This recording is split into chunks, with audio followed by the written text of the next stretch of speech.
Well, it's no secret that the real estate market right now is kind of crazy. Sellers are selling for record prices, buyers are having to face multiple offers. And what's really going on? Is it a lot of hype or is there some truth to it? Hey, this is Manuel Mata, your Houston area realtor. Now, I've been doing weekly market reports in the Houston area for a couple of weeks now. Now, this report's going to be a little bit different. We're going to compare what happened in the month of March compared to March 2020, and also compare what happened in March of this year and February of this year. And we're going to look at the statistics, see what's truth behind it, and then we're going to also talk about what's driving the high prices, what's driving the low inventory, and we'll go a little bit into what's going on in the news and how that's affecting Houston real estate. Now, this report is composed by the Houston Association of Realtors, and it compares March 2021 versus March 2020. Now, remember, in March of 2020, that's when we went into lockdown, when things were shut down. However, it didn't affect the real estate market. Everything that was scheduled to close at that time pretty much did. It was going to be interesting to see what the April numbers look like in 2020. But right now, we still hadn't seen an effect on it. We had just gone into lockdown and we had just started doing social distancing, so no effect on this one.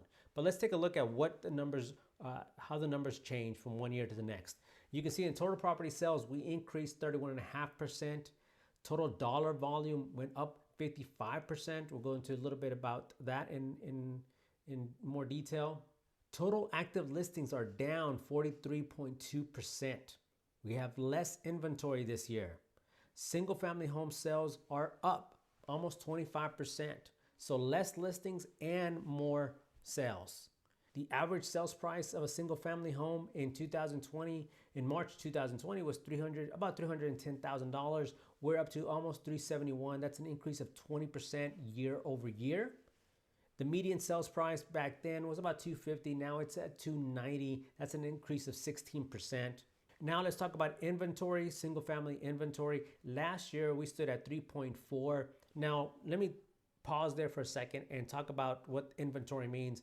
That number represents the amount of time, if nothing else comes on the market, that's the amount of time before we completely sell out. So last year, if nothing ever came on the market after that, we had about 3.5 months of inventory. Now we're down to 1.4, 1.5 months of inventory. Again, if nothing comes on the market, we will sell out in 1.5 months. Single family pending sales are up 61%. So we have less inventory, more sales, and more homes going under contract, and that's with low inventory. Now let's compare March 2021 versus February 2021. Before we go any further, let's talk about February.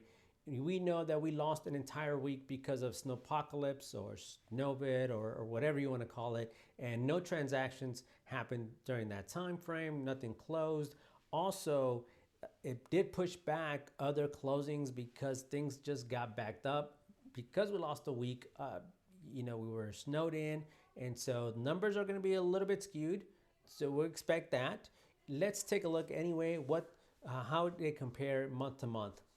In total property sales, there was a big change, 57% more closings happened in March. Again, I think the low number in February is because we just had that 1 week where it pushed everything back. Total dollar volume, I expect that number to have a big increase too. You see that 66%. Total active listings. This didn't really get affected by COVID or snowvid. It's just a number on there. Total active listings was 23,000. In February, we had 22,000, so that's a decrease of 6%. Single family sales, again, I expect this number to have a huge jump because we did lose a week.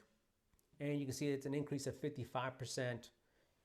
The single family average sales price jumped from about $350,000 to $370,000. That's in 1 month. So the homes that sold in February averaged about $350,000. The homes that sold in March averaged around $370,000. That's an increase of 6% just in 1 month. The median sales price for a single family home jumped 5% from $275,000 to $290,000. And talk about inventory. Again, this is the number that represents if nothing else comes on the market, how long it takes before we completely sell out. In February, we were at 1.6. and we've decreased to 1.4. That's a decrease of 13%. Single family pending sales increased 35%. So I know that March and April and May is the selling season when more homes go under contract. However, you can see that we are also decreasing in the number of listings. Bottom line, we need more listings. So right off the bat, you know that we have a low inventory, probably record low inventory for the area, for the Houston area, and we still have so much demand, right? And what's causing the increase in demand? Well, one, according to this Forbes article, is we still have low record interest rates. And although they're increasing, people have an opportunity right now to buy a more expensive home without having to increase their monthly payment by that much. So they're taking advantage of the low interest rates. Also, we're having an influx of relocation from across the country for whatever reason. Well, I'm from Texas and I'm biased and I'm Texas forever. So it's no wonder why people want to move to Texas. It's a beautiful state. We have beautiful weather, except for that 1 week in February, but that's an anomaly.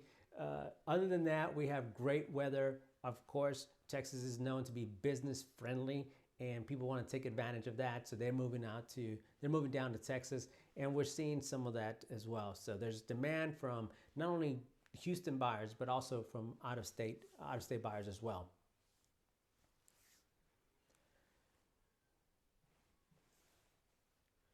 So another thing that you may not know as to why the increase in pricing is. And one last thing that you may or may not know about the increase in prices is that they're being affected by lumber prices. As you can see in this article by Forbes, lumber prices have increased dramatically. And that's caused new home builders to increase their price. In fact, I was talking to a new home sales rep the other day, and she mentioned that what used to cost them $20,000 to frame a house, 3,000 square foot house, is now costing them $60,000 to $80,000. And unfortunately, they can't absorb that. They have to pass on those costs over to the consumer. So prices in the new home industry or new home industry are going up. As they're going up, that's putting people out there who were going to buy a new home build thinking about going into the resale. And the resale is already stressed with enough buyers as it is. So it's causing a lot of stress on already tight inventory. So what are some things that need to happen to stabilize or bring some stability to the market? Well, one is if interest rates do rise, that may curb a little bit of demand, although we have so much pent up demand of home buyers that I don't see that being much affecting it much. Lumber prices, if they go down, and hopefully new construction prices go down, that can alleviate a little bit of the inventory, have more building more homes and having more inventory that way. So those are the couple of things that can happen to stabilize them.